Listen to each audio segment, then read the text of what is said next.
Hello, my name is Andrew Kummer, and for my two lesson plans and an innovative use of technology, I decided to write plans for an upcoming course that I plan to teach beginning in the fall of 2017. My digital publishing course, just kind of as a background, is currently going to be listed as an elective, although we may make the transition as a full-blown English credit at some point. But we are just trying to bolster some of the standards that are not hit as frequently as maybe our English department would like, or maybe some places that we're struggling in, but also to hit on a lot of technology standards and give students an opportunity to really act as creators with technology rather than as passive consumers. One of the issues I've seen recently, our school rolled out a one-to-one iPad initiative last year, and although we've had great success, I've seen iPads become more or less a direct replacement for paper. They're taking the place of textbooks. They're taking the place of worksheets and quizzes that would have been delivered on paper. But I haven't seen a whole lot of teachers, myself included, making use of iPads as the creative tools that they can be. They're preloaded with iMovie, with GarageBand, with a pretty high quality camera, a nice microphone, and web access, and of course access to the Apple Store. And one could make the same case, of course, for the Google Store and things. We just happen to be an Apple school. Anyways, I want to see students become creators with their iPads. I think we're really just beginning to skim the surface of what's possible with the tool that we have already in our classrooms. So what is digital publishing? Digital publishing, again, is a name of an upcoming course that I'll be offering at my school, in which students will make use of the web and digital tools for creation and publication. The goal of the overall unit is to allow students opportunities to create and publish in a style and format that inspires them, and using style conventions from an artist or movement that they would like to emulate. So in digital publishing, they are really going to get to focus on a format or an artist that they want to emulate.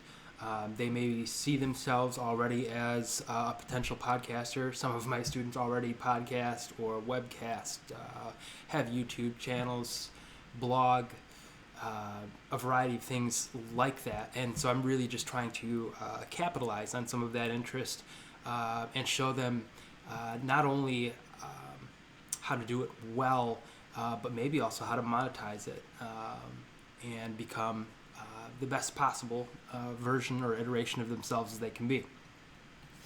Lesson 1. We're going to examine style and conventions. So this should sound pretty familiar to like a lot of English teachers probably, or art teachers. They're going to choose an artist or a group of artists or a movement that they would like to use as a model. They're going to then collect by searching the web and finding digital clips, samples, and other examples of that artist's work. Finally, they're going to publish their findings using the Adobe Spark suite, or one part of the suite. They're going to use Adobe Spark to share their findings and explain their chosen style to their classmates. So this is just going to be a quick, here's my artist. Here are the elements of style that they use that I like. And I think I would like to use some or all of these maybe in the future as I create my own creations. Some of the tech resources involved in this, in the collecting activity, web browsers with internet access, of course.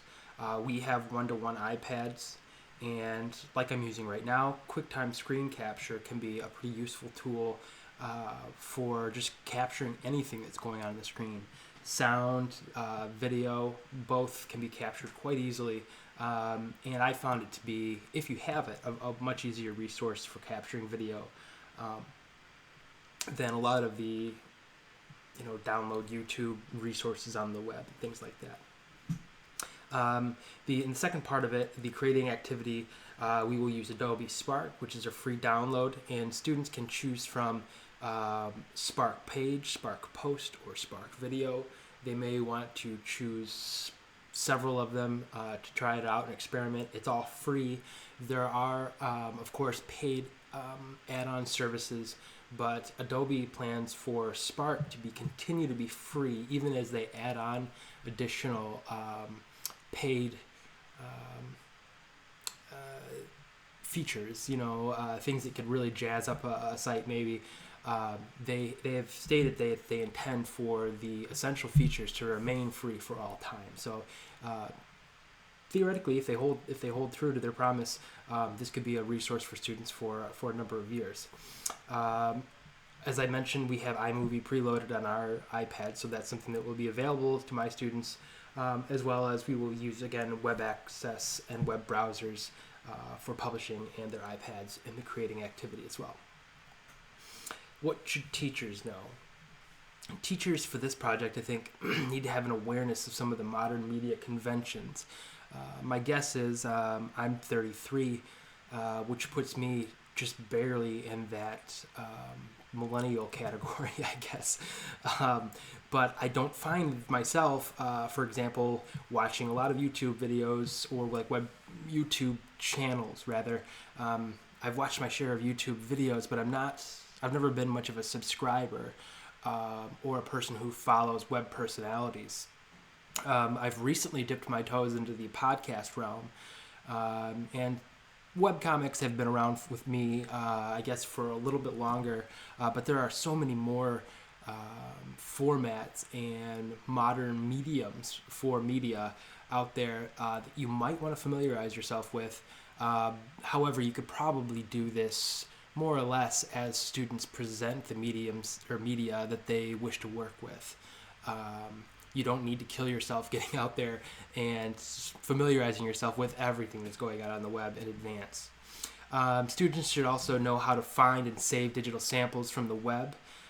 So how to capture YouTube clips, how to record podcast samples, how to save photos and videos on your device and theirs if possible. So for me, with an iPad school, it's pretty easy to know how to save it on their devices. In a BYOD program, that can be challenging, but valuable if you can figure it out. Teachers need to know how to build pages, posts, and videos using the Adobe Spark, primarily so that you can coach students through the process. And finally, teachers need to know how to capture live content, video and audio recording, and edit it for the web. Again, primarily so that you can assist students with it. This is very simple. We're talking about, people have made it very simple. You can plug in USB microphones. Same thing with web cameras. Most devices have them built in now. But knowing how to save it, where it saves, how to upload it to the web, things like that are going to be the ultimate importance. What should students know? Students need to know how to find and gather evidence of their artist's style via web search. So what do I mean by this? Really simply, they need to know how to search Google to find evidence of their artists. This might limit some student choice, as there might be some artists out there who work outside of the digital realm. But as a digital publishing course, I am really interested in getting kids working in the digital realm. So things outside of that may not be an option. That being said, if they wanted to maybe digitize a previously analog format, I would be open to that discussion. Also, students need to know how to capture and save digital content for future use. Same thing as the teachers need to know. They should know how to save and capture videos, pictures, and for them, they need to know, for my students especially, they need to know how to save it on a personal flash drive or a cloud account rather than a lab computer or other school-owned device. Students need to know how to identify style and other elements or characteristics of media. And students may need to know how to capture live content for this lesson if they decide that they want to, for example, with a Spark page, a Spark Video, they may choose to record their own voice for the project.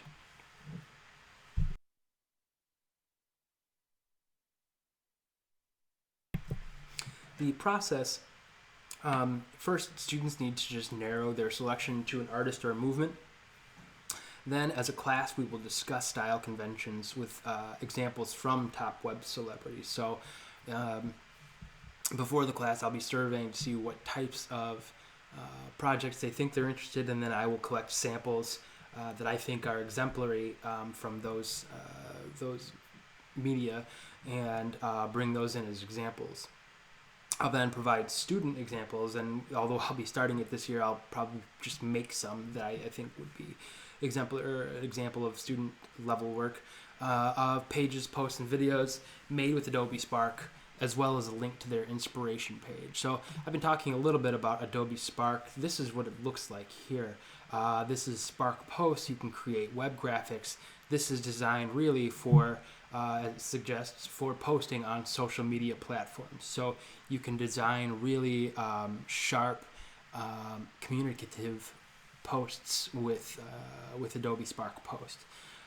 Spark Page, as it suggests, creates pages that can really be web stories. They move almost in like a narrative or timeline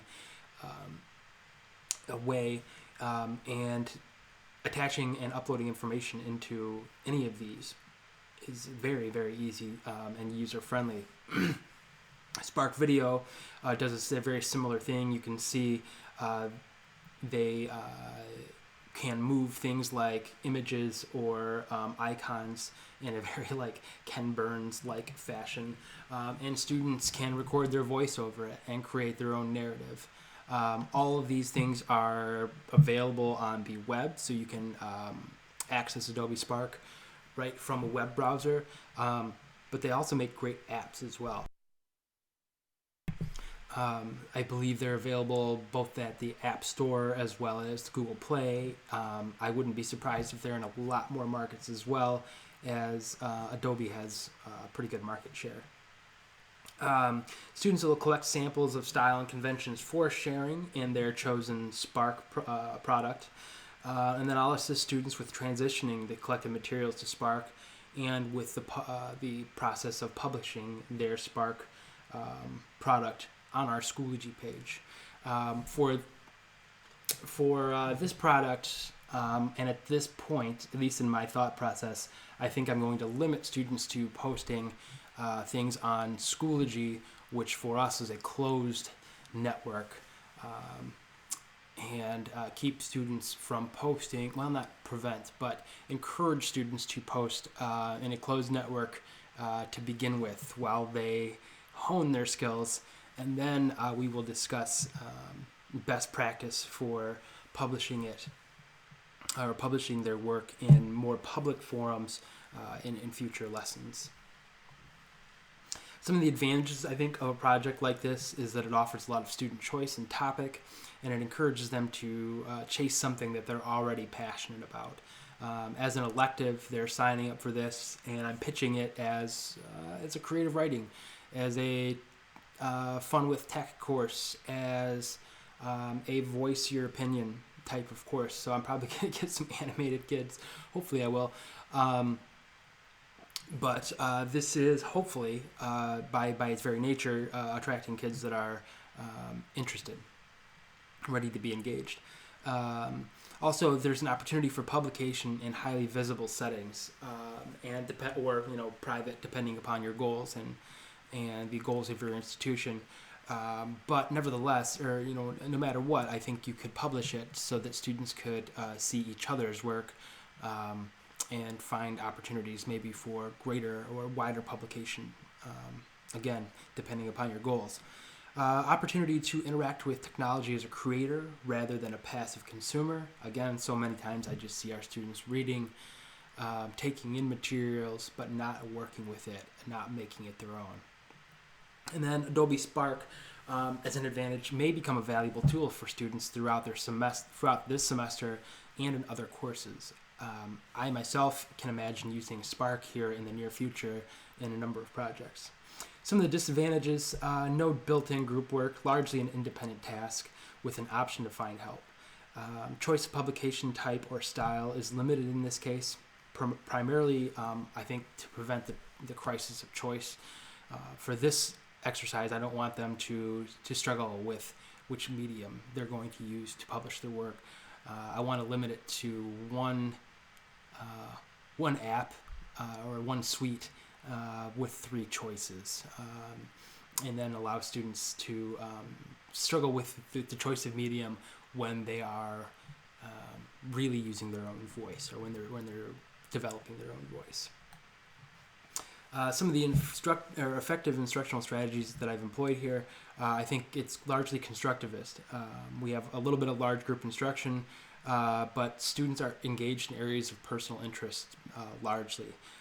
Many of my learning objectives are met largely or simply by students struggling to create the product. And when I say struggling, I mean not that they're left to sit and struggle unproductively, but that we're creating a need, or we're capitalizing on a need to communicate, and they have to struggle with the tools to communicate in whatever they think is the most effective way. Finally, I think it's generative in that beginning with these exercises, students develop their level and sophistication and like the considerations that they take in each week. Each week we'll introduce new pieces, new considerations for them to think about ways that they can hone their craft. Maybe for some it'll be things like introducing aspects of lighting. Maybe for for recording students, and for maybe video students as well, working with microphones so they record higher quality voice, eliminating background noise, which I could do with my refrigerator right now, things like that. But they will hone their craft each week and get better with kind of a singular purpose in mind, becoming a better communicator. And unfortunately, if it needs to be the case, measuring those things in likes and retweets and things like that. The possibility of transfer, I'd say it's a really natural transfer to other projects about artists and style conventions, but it could also be easily adapted for a project that's like a biography, or for presenting any kind of web findings, really. I think Adobe Spark allows you to communicate for a variety of purposes, and you can present just a great wealth of information in a very student-friendly, user-friendly format. Lesson 2.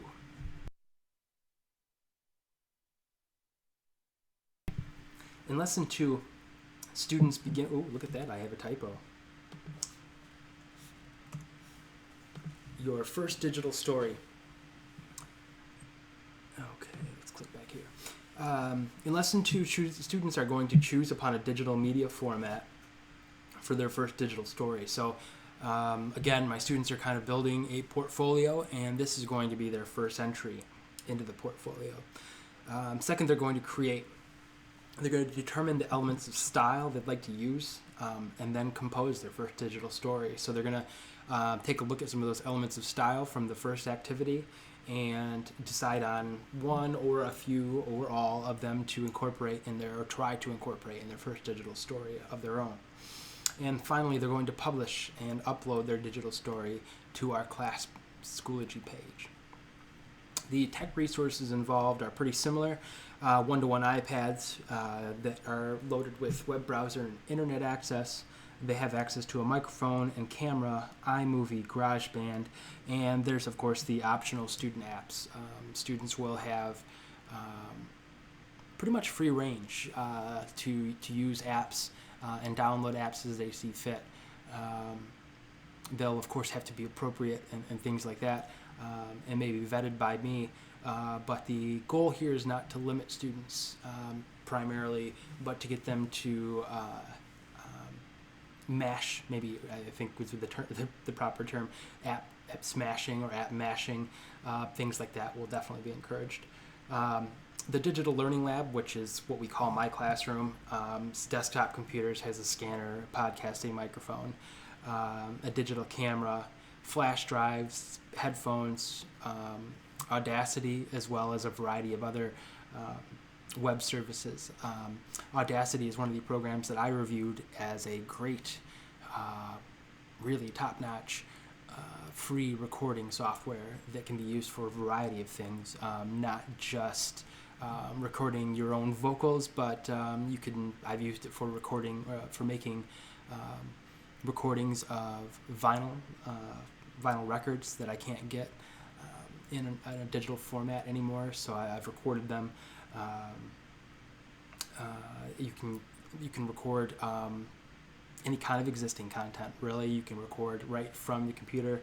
It's just a great program. Not only recording, but then editing and manipulating. It's very similar to something like you might use like Pro Tools or much more costly recording software. What should teachers know? Again, an awareness of the modern media conventions. What are podcasters doing? What are webcasters doing? Know how to find and save digital samples. Know how to use many of the apps or software that you officially recommend. So because I'm officially recommending iMovie, GarageBand, and Audacity, I'm prepared to speak on those and work with those and show students how to use them. Know how to capture live content, video and audio recording, and then edit it for the web. How to get it onto the web, how to load it to YouTube or whatever service you're going to use for hosting, and then how to embed things like that. And then be aware of best practices in digital citizenship and security concerns when posting student work. Again, my LMS has been vetted, and we're going to be posting to a closed network.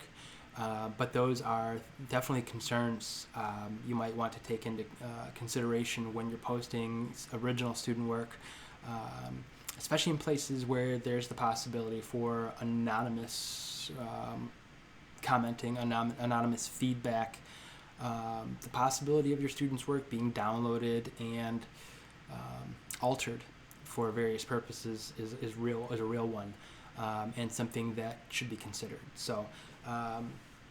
Again, this will be in a closed network, but for future publication, we will be taking into consideration posting in more public forums, and so we will be discussing digital citizenship and best practices for web security.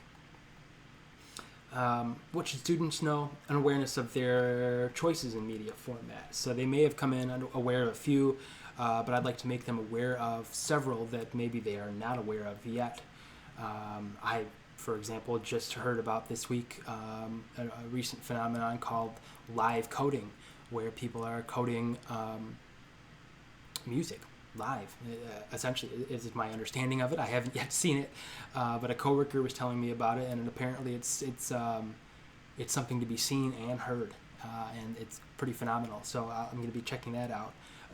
But again, that's something that I wouldn't have even known was something that was happening until recently. And so I'd like to make sure that my students are aware of things like that if it's something that I think is reasonably accomplishable in our classroom. They need to have a knowledge of some of the conventions of digital media. What are the viewers' expectations? What does it take to recreate or to accomplish or satisfy those expectations? They should refamiliarize themselves, or we will refamiliarize them with the concept of publishing for an audience and what that means. Again, audience expectations, and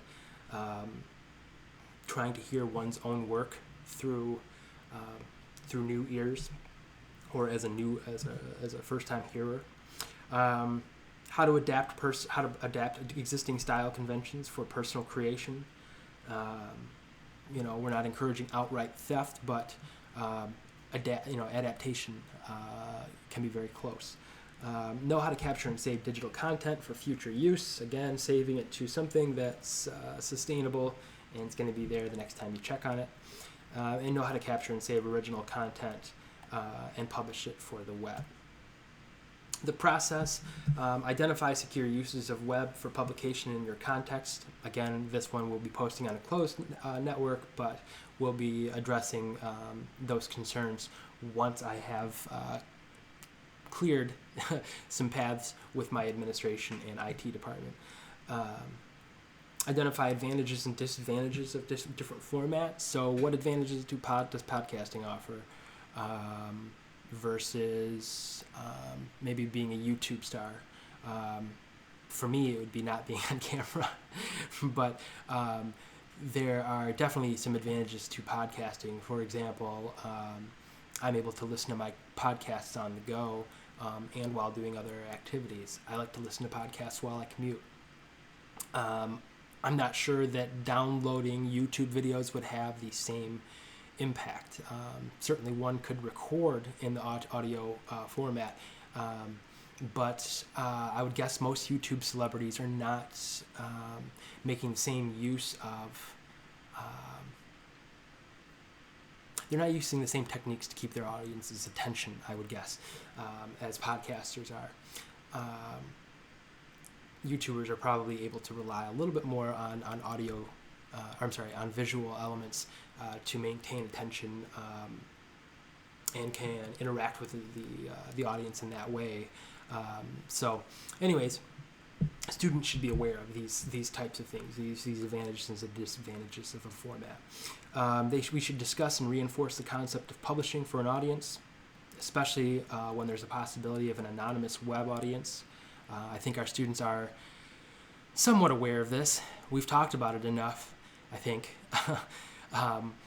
But they are still pretty naive about the potential impact of what they've posted and the concept of a digital footprint. I think is largely lost on them, especially when it comes to the possibility of entering the workforce, even though we've talked about it a lot. So that's something that we need to continue talking about. Assist students with ideas and resources for recreating desired style elements. This may not always be possible. Some people may be doing very cutting-edge things in their podcasts and YouTube videos. But I think as a teacher, we should be flexible and willing to try to extend our own practice, learn new things to try to help them the best we can. But you may be limited in things like budget, time, and otherwise. Assist students with the creation of the projects, video capturing, audio recording, the photography, etc. This may be new to them, and you may not be an expert either, but you can always be an extra pair of hands, an extra set of eyes to offer insight, things like that. Assist students with uploading their project into the proper forum. I found that uploading, things like downloading, uploading, although they are, quote, digital natives, they still have lots of trouble. Advantages, again, offers students a lot of choice in topic, and it's a very student-centered design. It's constructivist because students have choice and build their own meaning through experimentation. There's opportunities for students to interact with technology as a creator rather than as a passive consumer. And it offers an opportunity for students to voice their opinions, thoughts, and feelings and fictions outside the confinement of many traditional academic contexts. So, for example, they don't have to try to get their voice out through a historical context or through a scientific context. They don't have to try to voice their opinion through Anne Frank's voice or something like that. They actually get to speak out about what they're thinking about. Of course, keeping in mind that they will have a teacher as an audience, but this does offer a little bit more freedom, I think, than most of the contexts that they've had previous. Some disadvantages, again, no built-in group work. I'm open to the possibility of group work, but these I think they will be largely independent tasks, is my guess. Maybe until students gain confidence in some of their, some self-efficacy, they might open up to the possibility of group work. But the disadvantage, choice of product is largely open, so some students could choose a low-tech path and not interact as much with the technology as maybe I would want or you would want. So you may consider, and I may consider in the future, including some minimum requirements for technologies used. You could go about that in a variety of ways. Number of technologies used, frequency used. I don't know. There's a number of ways you could do it. But you may also consider whether or not this is an innovative use of technology for that student. Some students of mine could probably already code. I'm fairly certain I've had students that could hack me and things of that nature. But I have other students that, walking through a Microsoft Office course required them to learn some real basics, where to find programs, how to save things, how to change the name of a saved file, things like that. So for some students, a low-tech path may be an innovative use of technology and may be appropriate for them. Again, some effective instructional strategies. Again, it's constructivist. It's large group instruction in a very minimal way, and students are engaged in areas of personal interest. Many learning objectives are met by students simply struggling with the technology, as we discussed before, and is generative. Beginning with these exercises, students continue to develop their sophistication and considerations each week. Possibility of transfer for part 2 or the second lesson. Again, it naturally fits with projects in creative writing and perhaps art publication. Art teachers who want to see their students publish their art in new ways, or maybe even narrate their thought process while creating a work, or describing the meaning behind a work. You could also, I think, easily adapt this to a social studies or history classroom by building original content through the lens of a historical figure or distant other. So, although I see that as a strength of mine, my project, that it's not through the lens of a historical figure or a distant other necessarily. I think it's a possibility, and it could be very valuable given the right context. When I say distant other, I just mean someone not like me, and not somebody perhaps in my immediate habitus or my limited range of interaction. So somebody that I haven't had an opportunity maybe to interact with or emulate. That is it. I certainly welcome any feedback, any suggestions for improvement. Thanks for watching.